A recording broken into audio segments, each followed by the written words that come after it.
I'd like to begin by acknowledging the traditional owners of the land on which I record this podcast. I am on Yugambeh country, and I pay my respects to their elders past and present. I also extend that respect to all Aboriginal and Torres Strait Islander peoples listening today.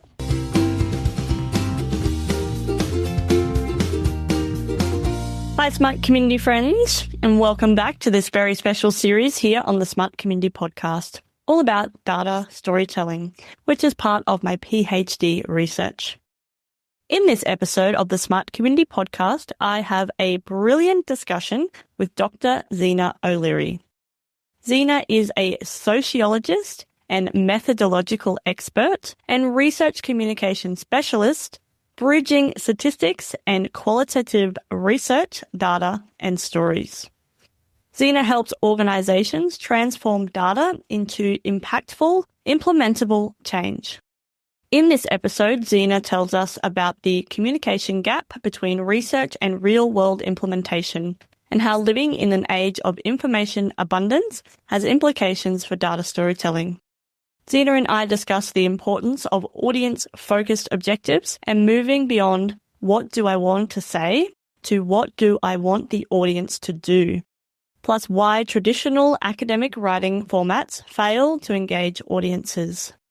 We talk about practical tools like multi-criteria analysis and scenario planning for decision-making. We finish our chat discussing Zina's advice for overcoming the biggest challenge in data visualization, creating what works for your audience rather than what works for you. As always, we hope you enjoy listening to this episode as much as we enjoyed making it. Welcome to the Smart Community, Smart Regions, Smart Towns, and Smart Cities. It's where we live, work, and play. With smart communities, the future starts today. Big data, smart mobility, emerging trends galore. The Smart Community Podcast is what you're looking for. Hello, Zina. I'm so excited to have you on the podcast today and to be part of my research for my PhD. Let's just jump straight in. And can you tell us a little bit about yourself and your background and maybe a little bit about some of the work and projects you're working on? All right. So my background is as a sociologist, and I studied at the University of Wisconsin-Madison, and then I became a National Science Foundation Fellow, and I ended up doing my PhD, finishing it up in Australia. And I really became interested in methodology because my master's thesis, I actually got a master's of science for my work in statistics. And then when I did my PhD, I went the other direction, very qualitative, very philosophical, using French theorists like Foucault. And one of the comments that I got early on was, how are we going to get anyone to examine this? You can't do SPSS and deep level qualitative phenomenology together. And so that was my first taste of realizing that when I wanted to look at research methodologies, that I wanted it to be question driven rather than paradigm driven. So I became interested in methodology and I became a methodological expert, and almost all of my books are on research methodologies. And I started off writing books really for PhD candidates and professional researchers. And then I went much more applied. And so when I started working in applied research, I realized that there's a big communication gap between data that has been driven by research and actual implementable change. So I would have researchers or myself gather all of this data, wonderful data, but then it goes into a report. And this happens with consultants all the time. Hundreds of thousands of dollars spent for research that isn't packaged in a way that makes it implementable and impactful and change driven. So I really started working in the space of research communication. So when we have research, when we have data, how do we make it have impact? Which was tricky in the day because the discourse around research is objectivity. And when you want to be impactful and tell story, you need to have an authentic passion. And some people see those things as contradictory.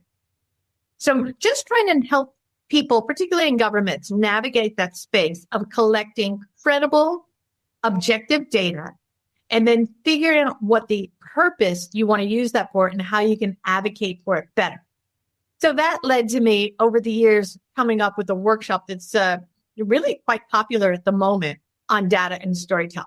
And so that's pretty much what I do, is help government agencies who have reams of data be able to put that in stories that help other people understand objectives, and it becomes something that's much more impactful. And then you help the storytellers, those people who can tell anecdotes and want to be advocates for change. We help them use data to enhance their credibility. So working across both ways to make sure that we have stories that are supported by data and data that is not lost without having an impactful story. So that's what I do mostly for governments in Australia and New Zealand. Yeah, that's amazing. And I think the piece in the middle around the communication between research and I guess getting it out there in the world is something that I'm really interested in as well. And as a consultant, getting the message across to when a government wants they want a massive report, they want, the 100 pages of all of the stuff in there, or do they want? We assume that's what they want. But then package it up and find those really key messages is an important piece as well. Mm. Yeah, I think we need to think about deliverables, because when I'm working with quite high level public servants, for example, they want to write things that they don't want to read. None of them have the time to read a 200-page report chock full of data when it lands on their desk. So what do? They read the executive summary and they scan. So I think we need to think about what people actually can digest, want to digest, and give into them in ways that it is credible and impactful, because the deliverables that we produce are often very weak. Yep. Yeah. Because you work a lot with different organizations, I'm thinking about these next questions. What are some of the, I guess, issues and problems that those organizations are trying to address or solve or influence using data and storytelling? Oh, I've done this workshop for DFAT, Department of Foreign Affairs and Trade, for Department of Education, for WorkSafe. And so all the problems are fairly diverse, an amazing array of problems, because so many problems are wicked and thorny and all those good words. And the common denominator is, for most departments, is too much data that's unstructured and unimpactful. That's the real challenge. It's the problems that they want to solve might be anything from, policies on homelessness to safer working conditions, anything and everything, right? And so rather than get into the problems per se, my work is really about the communication between data and change. And there is so many things that have to happen before data can impact change. And it's not taught, it's not done well, and it's very difficult to get people to understand, to get data people to understand that less is more. We don't want all the data. We want the data that's indicative, that's going to get people to move from where they are to where we need them to be. So we have to think about how we use that data, how we visualize that data. I show a lot of data visualizations that people look at and are like, wow, that's amazing, that's fantastic. And it takes them quite a while to realize they're actually not that interested in the topic, but the data visualization is so gripping that they become engaged.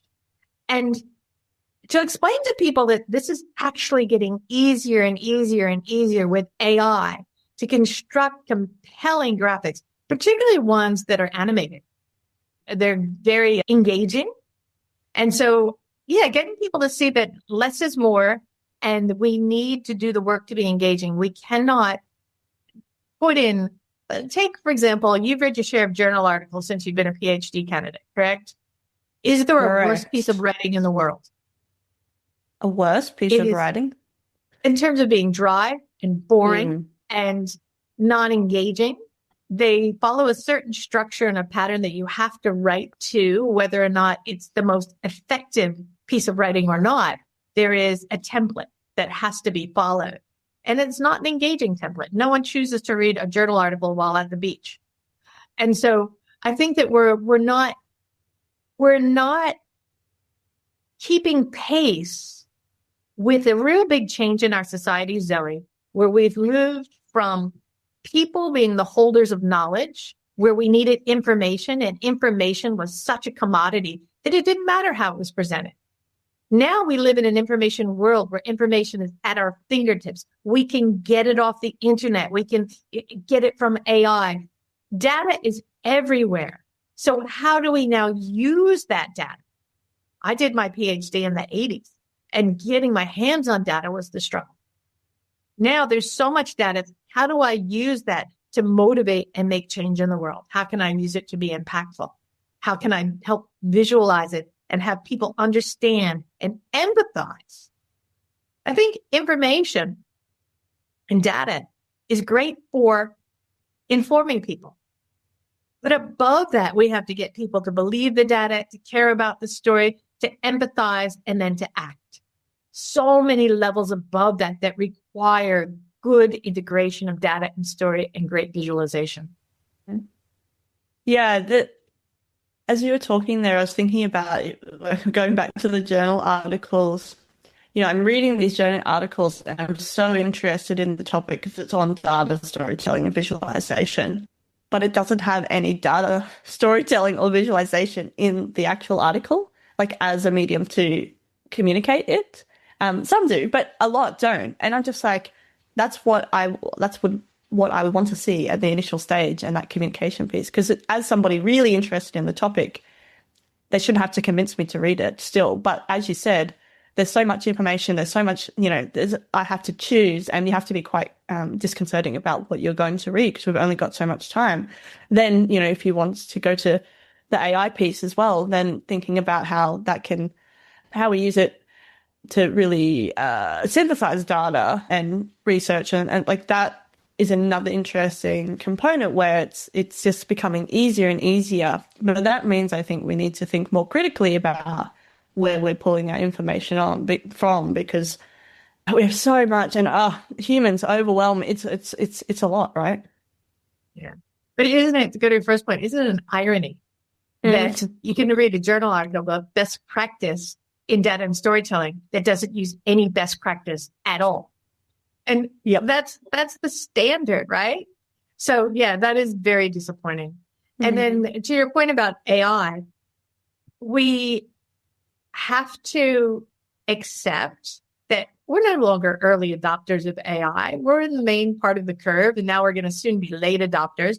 We have to figure out how we can use it, how we can take responsibility for its error margins, and how we can use it to our advantage as a tool, not as an answer. And I think to put our heads in the sand and say, it's not right, it's not accurate, it makes mistakes. Well, so do I. And if I had an assistant and an unpaid intern, I pay my intern Claude $22 a month. My expectations would be pretty low, right? So now when I use Claude, he's absolutely brilliant.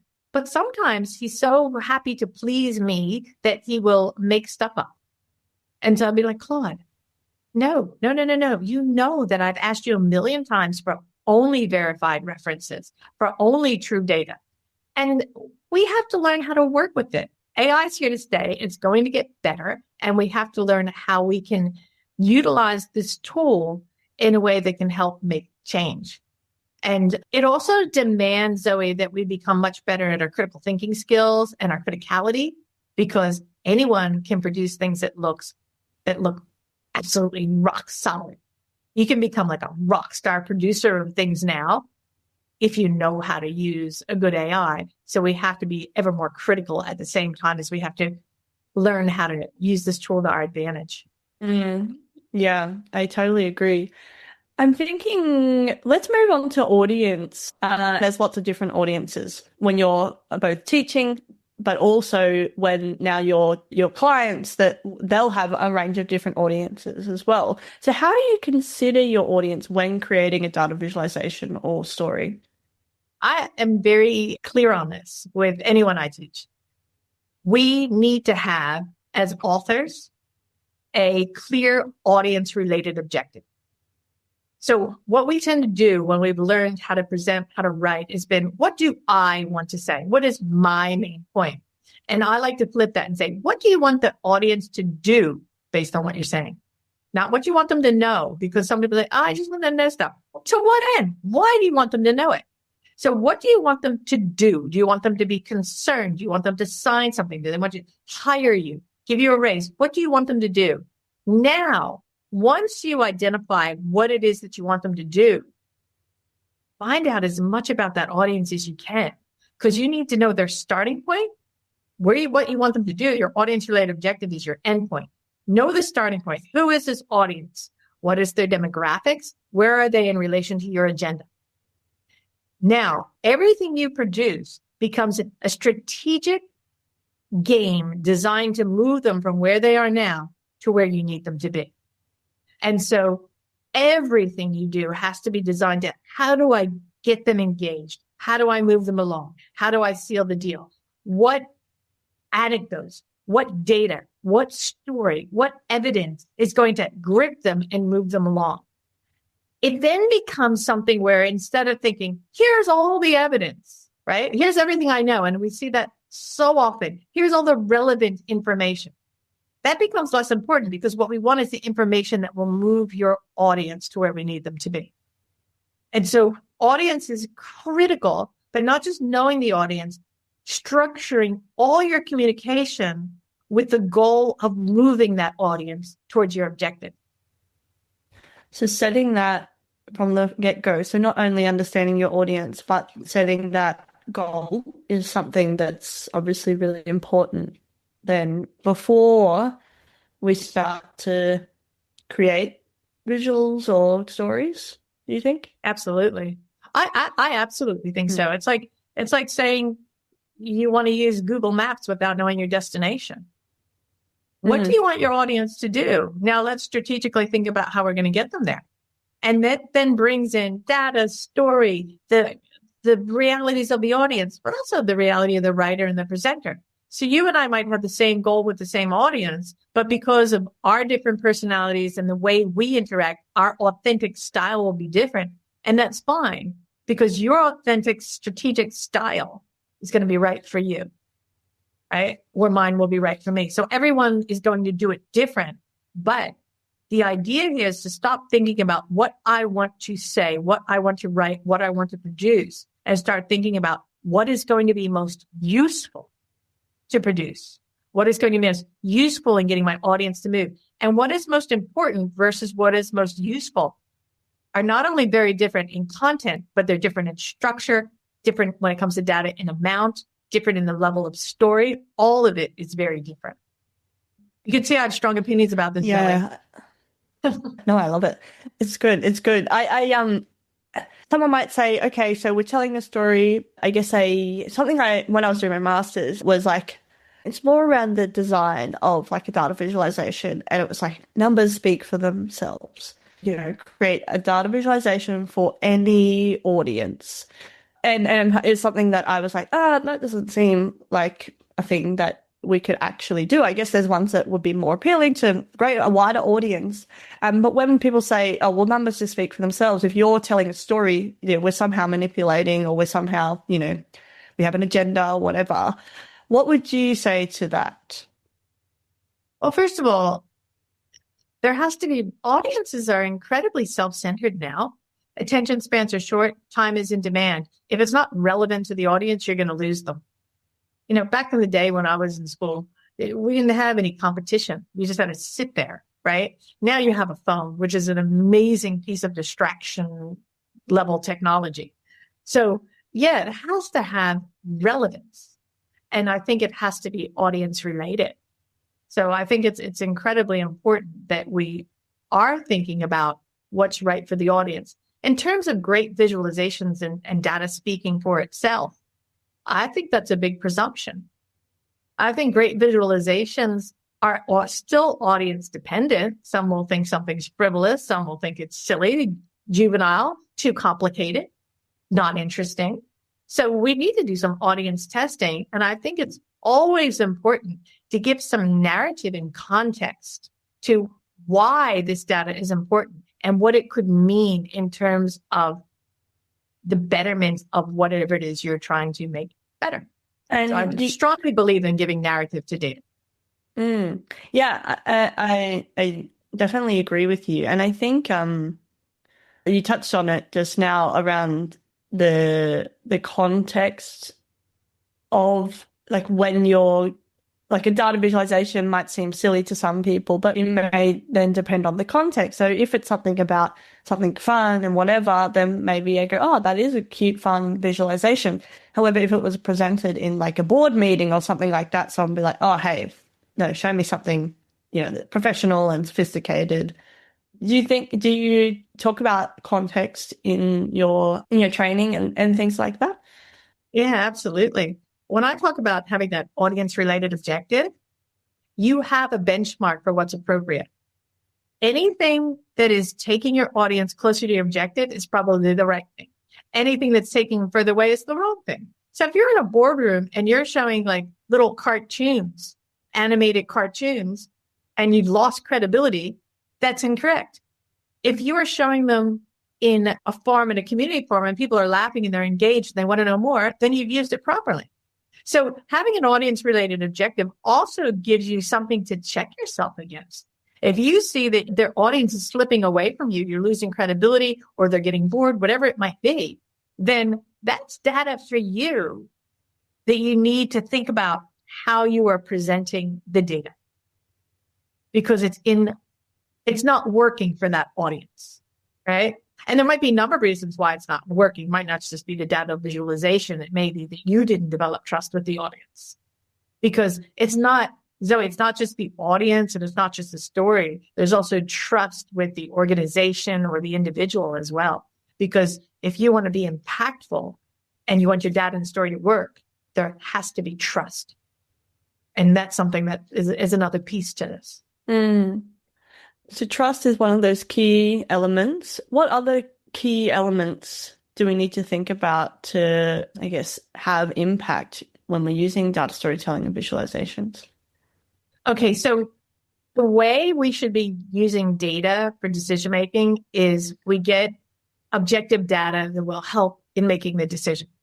The way it often happens in government is I've made a decision, go find me data that will support that decision, right?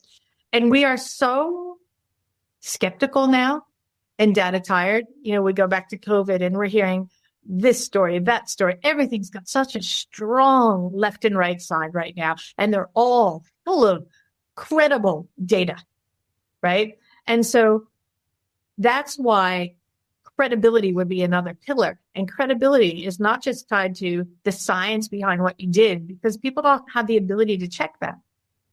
It is tied to trust. But we have to have a way of showing that our data is credible and that our objectives are for the betterment of those people we're trying to work for. So right now, we have a lot of mistrust in government. I'm in the States in the moment. And you ask the question, should we have attacked Iran? Well, I may not know, but I don't have trust in the government. So if they could tell me anything, and I don't know if it's the right answer because I don't trust you. So trust and credibility sadly go hand in hand. And so I think we need to take the time to make sure, A, that our data is credible and that we've checked our biases. We've checked the biases of people we get data from, if it's secondary data, so that we feel good about that data giving us the right evidence for decision making. And then we have to be able to convince that audience that what I'm telling you is not for an agenda. I'm not making this up for my agenda. This is the data. And therefore, this is why I'm advocating for something. And it's getting harder.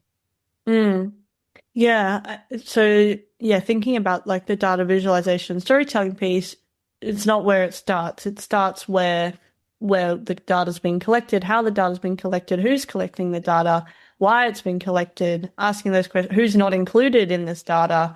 And again, obviously that will be very different depending on what problem we're trying to solve or what, information we're trying to get across or influence as well. Absolutely. And The difficult thing is that we can't assume that people will be able to do a quality check of the data we've used. And so we have to take responsibility for that as producers of knowledge. And then we do have to build a rapport and trust with the audience to get that through. And that comes from the way we write and the way we communicate and relationships. One of the things, Zoe, that I always tell anyone that I'm working with is that it is a small p political process. Research is objective. Politics change is political. And when you're gathering evidence that you can integrate with story and visualizations, you have to make sure that so it can be used. When I'm helping a government, if I'm doing some consultancy work and I'm gathering evidence for evidence-based decision-making, let's say, I want them to be anxious for my data to come in so they know which way to go. And to do that, let's say they give me a year to do this study, do you know how much their energy could drop off this topic in a year? And they've moved on to something else. So one of the things I have to do is keep the energy in the project over that year. Checking in, this is going to happen. So what are you guys going to do? Just so they are ready to execute the recommendations that may come out of whatever study it might be. So there's a lot of politicking that has to happen as well, while being research-oriented objective. And that's why people get confused. It sounds like they're contradictory, but they're complementary. Well, we have to keep considering that the people we're communicating with are human beings with the flaws of human beings as well. And so keeping them engaged is something that's really important. And like general project management of like, yes, this is something that's happening. And I don't know, do we also share, like to keep people engaged, can we share little snippets of data and progress, and would you use like visualizations for that even, just to keep the momentum going? But I like what you said around I want them to be anxious for my data so then they can make a decision, because we want the data to not just influence the decision, but inform the decision. We don't want them to have made a decision already necessarily until they see the data, which it doesn't, like we talked about earlier, it doesn't always work like that. But that's a really interesting, little takeaway there. So I think that if I was working with someone who wanted to influence their audience, I'd want to know about their audience. And then I would just keep that excitement building. Like, I've got so many great ideas for how we can reach your audience, right? So if we're dealing with community, why don't we look at this? Or we're doing this client, do you think this would work? And then you could show them cool visualizations. And you have to bring the energy and say like, do you think the audience would like this? I think they're going to love that. What about something like this? Do you think it's too dry? And you want to bring them in so they're part of, even with data visualization, the client can be part of the decision making around what visualizations are going to work. And when they buy in, they're going to be more excited about it, because when they see like the funny little man walking along the curb, let's say, if you do something like that, they're going to be proud of that, and they're going to be able to present that with more energy. And one of the things I tell anyone that's working with me is that you cannot expect people to care more than they perceive you to care. You can't expect them to be more passionate about a topic than they perceive you to be. So whether it's writing or a PowerPoint or a presentation, you have to show the enthusiasm if you want them to be enthusiastic. The journal article reader that you are for your topic is a rarity. Most people, because those articles don't engender excitement. You bring it to it. For most readers, the author has to engender that. Yeah, that's really interesting. And I was thinking about, because I do a bit of lecturing and things myself. And yeah, it's hard to, I guess, continue to care about things that seem very dry. But you're right. Like if I don't care about it, then and maybe students just want to get the pass and do the thing, but whatever. And particularly like I do a lot of keynote speaking and things like that as well. People often tell me, you're really passionate about this. It's like, well, yeah, I am for starters, but two, I have to be. Otherwise, if I don't care enough, then why would anyone else care what I have to say about it? So, absolutely. But I hadn't really thought about that, linking those things in when thinking about data viz and storytelling, but it's intuitive and it makes a lot of sense. Yeah. And so you can have a wonderful data visualization. You still have to sell it. It has to be something where you're showing your enthusiasm, and presenting that's easy, and writing it can be a little more difficult. But I think we have to be, I'm a big one for impactful writing as well. And, we come from an academic background where that is the opposite of what we're told to do. Yep. But I wouldn't say passionate writing. I want impactful writing. Yeah. Yeah. It's really interesting. Give me a lot to think about there. I want to talk about different examples. So is there an impactful data visualization or story that's left an impression on you? And did it influence your decision-making or thinking? It might be you, or it might be, you might have seen one that then you present now as well. I love right now sharing animated visualizations because people are really drawn by them. One of the videos I often show is Hans Rosling on the best stats you've ever seen. Are you familiar with it? It's a professor from I don't know. A European professor. Oh, you'll have to watch it. Hans Rosling. And he does a data visualization with an animated one. It's quite old now, but it was one of the first that came out. And it's not only that the data is wonderful, it is the way he interacts with it, how excited he is about it. It is absolutely contagious, the excitement that he shows. And so I use that a lot to show people how you can combine good math with excitement and passion, because they tend to be very devoid of each other. It's like as soon as people start talking numbers, their voice drops and they become very staid and boring. And so numbers for me are exciting. And the other thing I'd say, Zoe, is that we forget what numbers are. In statistics, numbers are not this mathematical entity. They are standing in for people and story. It's a way of capturing story. So I have this big separation between data and story. That's not the case.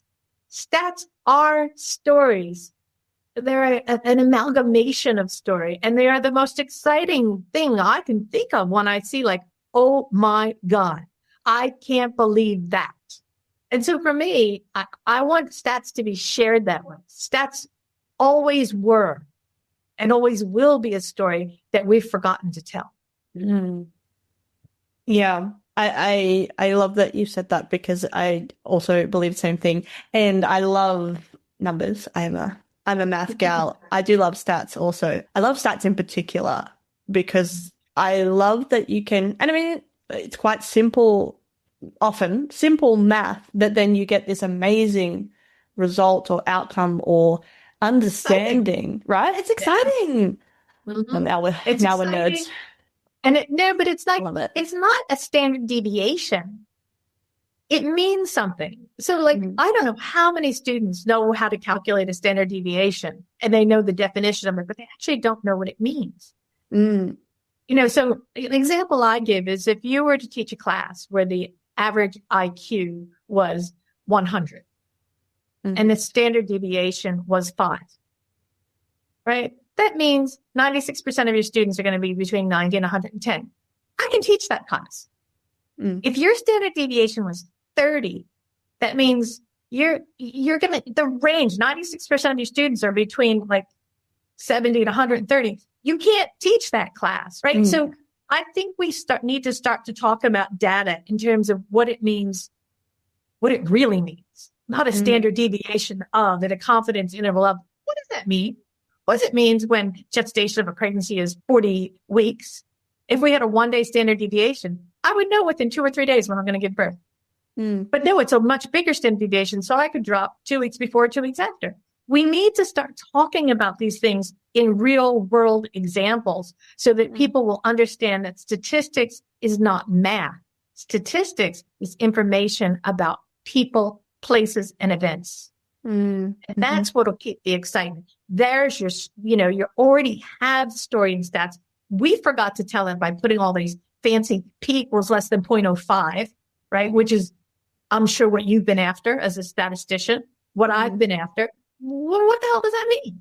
What does it mean? Yeah. Right? We have to be able to explain what that means and why it's significant. and drop all the math and start telling the story about why it's important, because people don't understand what that means, and therefore they get their eyes glaze over and they don't get it. So I think we do a great disservice in making stats something that's not story when it was always designed to be a way of capturing story. Yeah, and I think to build on that, when we are, so for that class, for example, like if you've got a really big deviation, like basically then you would change your approach if you understood what that actually meant. And similarly with pregnancy, like, you know, not getting anxious around that 40, you know, oh, well, it has to be 40 weeks. Oh, well, I booked it in, or whatever the case is. And that's the normal range. And it's like, helps you make effective decision making, doesn't it? Exactly. And then it changes the way then, how I would teach that class, or how you might talk to people that are pregnant, or whatever the case is. And if there's a seemingly outlier, what that could do to the standard deviation as well. But also that some of those are not outliers, they're actually part of the standard deviation overall as well. And I think we have, with any stat, we have to say, you know, so what does this mean for you? What does this mean for us? What does this mean for the community? And if you can't answer that, then I think you've wasted your time presenting your stats. Yeah, totally. Let's go. If you have any other examples to talk through some of those, and why you think particular examples are impactful. Examples of data visualization? Yeah. Data visualization or storytelling, even if it like some of the ones that you might use in your training as well. Well, I don't know if this might be something you use or not use, but one of the things that I find with data, one of the things I love to do with people is help them do multi-criteria analysis. Have you ever used that? Yep. MCA. Yes. Yep. And I find working with MCA with people really helps them understand how data and decision-making can be very good friends, right? So for people in your podcast who don't know, multi-criteria analysis is where you have a decision you need to make, and you want to select between, 4 and 7 different options. For example, let's make it simple. What car should I buy? And so you list all your cars in the column down the left, and across the top, you put the criteria that you want.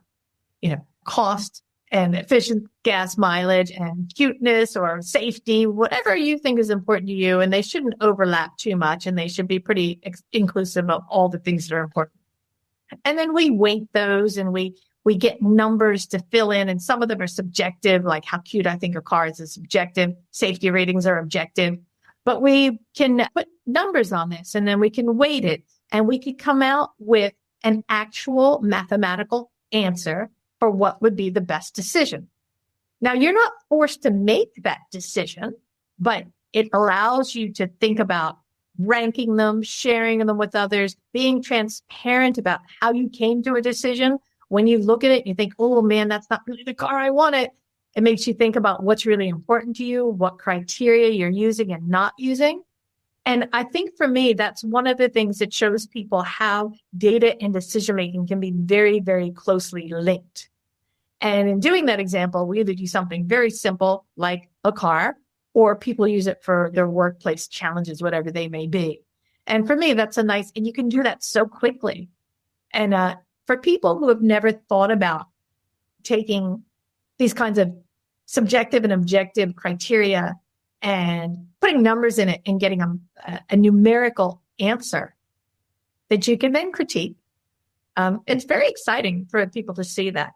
Yeah, and I think also, and you hinted at this, the process of deciding on the criteria, and 2, then what number you're going to give, particularly subjective criteria, is a really interesting process in itself, particularly if you're doing it with a team, right? Like, oh, well, what do we value? And the things that might come out might not be the company, values that they stick on the wall, but seeing some of those, you can really find the underlying problems based on some of those criteria potentially that people are choosing, right?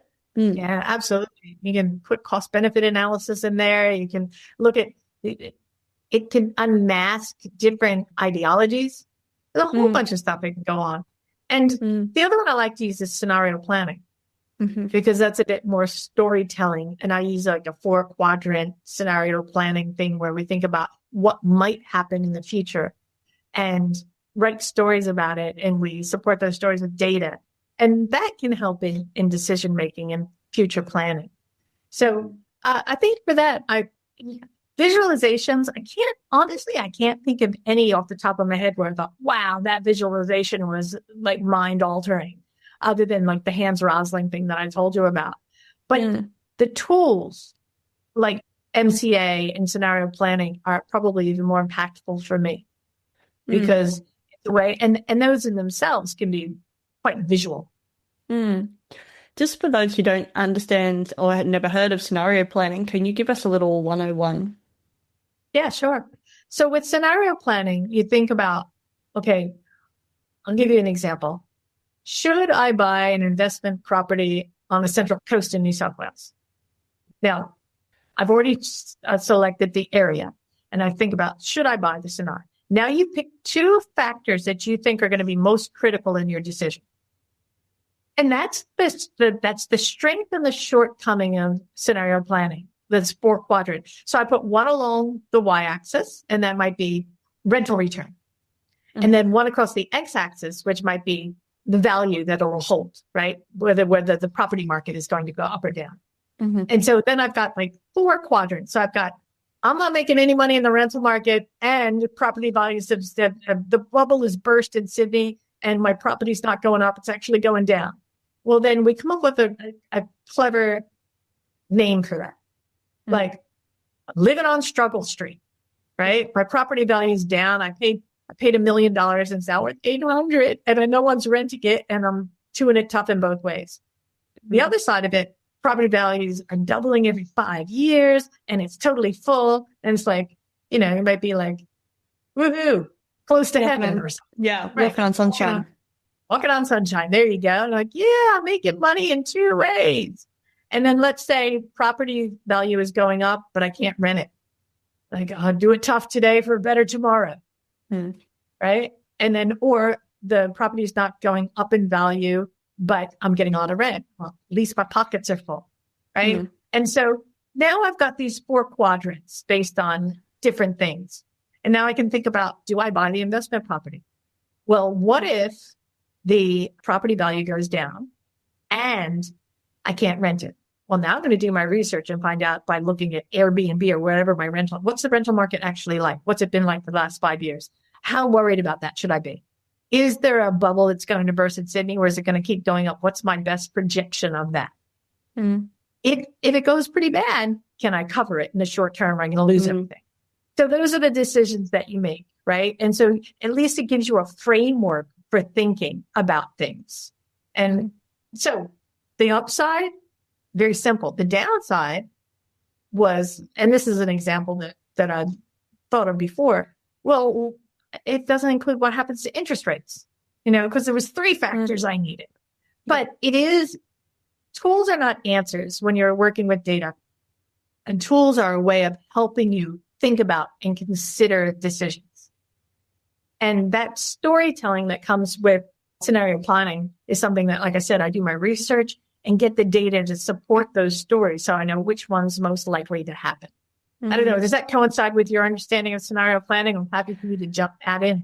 Yeah, absolutely. I mean, we do, I've done scenario planning previously, and the 4 quadrants. I mean, I guess the only thing to say is you can do it on really small individual decisions or these massive, huge future-based decisions. Oil companies use a lot.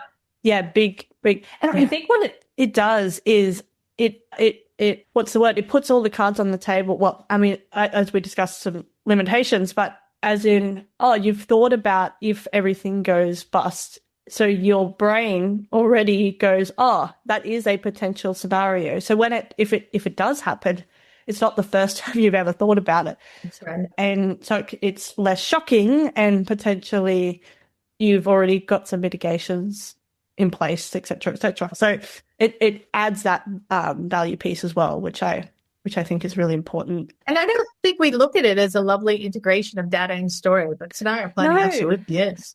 And I love what you just said. And because I was thinking about when you said you add the data to the story, because the way I'm thinking about data storytelling is that we create stories with data, but sometimes you have a story, particularly in scenario planning, that then you need to, and it's not backfilling with the data. It's not what we were talking about earlier around like you've already made a decision, go find the data to support it. It's what data makes this story true? Yeah. Or what data needs to be considered, in this story, or what do we need to mitigate? What do we need to consider? What elements exist in this story? Yeah. So and likelihood, the what is the likelihood, likelihood of this happening? Yeah. So yeah, and I think we don't think about that as a data and storytelling. It's not something we talk about in that way, but I think it absolutely is, and it's a pretty cool way of thinking about it. Yeah, I really like that. Thank you for bringing that up and explaining it. And I think people will have a better understanding of that now with that very concise and clear explanation. So thank you. Now, I have two more questions. We don't have a lot of time. The last one is around suggestions for listeners, and we've already, I guess, given them some nuggets to take away. But I just want to touch on challenges. So what challenges do we have to overcome when we are thinking about impactful visualizations and stories? The biggest challenge I see is people wanting to produce what would work for them rather than what will work for their audience. I like this, but Zoe, you're a data nerd, right? And that's not going to necessarily work for your audience. I'm a storyteller. What if I'm talking to someone who's like, all into the data? I think we need to stop thinking about what works for us and really get in touch with audience and then strategically think about what's going to work for them. I think that's our biggest challenge. Yep. Yeah. So once we put the audience at the center, what's going to work for them, the decisions that we make will change, or whether it's design, whether it's what data, whether it's, all of it. All of it, right? The medium we're going to use, like we've talked a lot about, I guess, is in the sense of like images, but animation and things like that as well. Whereas I've had some great conversations around documentaries as data storytelling and adding videos and all this. There's so much in there. Great. No, that's awesome, and I think that's a really important one. So lastly, any suggestions for the listeners to use data storytelling in their own work or life? I would play with it. I would take the data that you have, and one of the things I think is everyone should subscribe to an AI program, Zoe. They should pay their money so that they can iterate with AI so they can understand what it is. And one of the things you can do once you do that, and you don't have to love it, but I think we need to understand it before we dismiss it. And one of the things I would do when I had my little AI program on a trial would be to play with data, take some things from a spreadsheet, create little graphs, create visualizations. And yeah, don't be afraid of data. Don't be afraid of visualizations. Look for ones that you love and note them. And it's such an effective way to communicate that I would be afraid of it. I would engage with it. Love that. So engage with data, don't be afraid of it, and use it to communicate. Absolutely. Love that. Well, Zina, thank you so much for coming onto the podcast and doing this interview with me today. I have so many things popping off in my brain now, and I'm going to go and read some journal articles, or actually just look at visualizations. That's what I find most inspiring. So thank you so much. I really appreciate your time today. Thanks for the invitation, Zoe. Thank you. I look forward to talking to you again soon. Thanks so much for listening to the Smart Community Podcast. You can find the show notes for this episode and all other episodes at zoeether.com/podcast. That's zoeeather.com/podcast. Have you got a question for me or one of our guests? We'd love to hear from you. Just shoot us an email at hello@mysmart.community. If you enjoyed the show, make sure you follow the podcast wherever you listen and connect with us on LinkedIn too. And hey, ratings and reviews are always welcome. They help more smart humans just like you find the show. As always, we hope you enjoyed listening to this episode, as much as we enjoyed making it.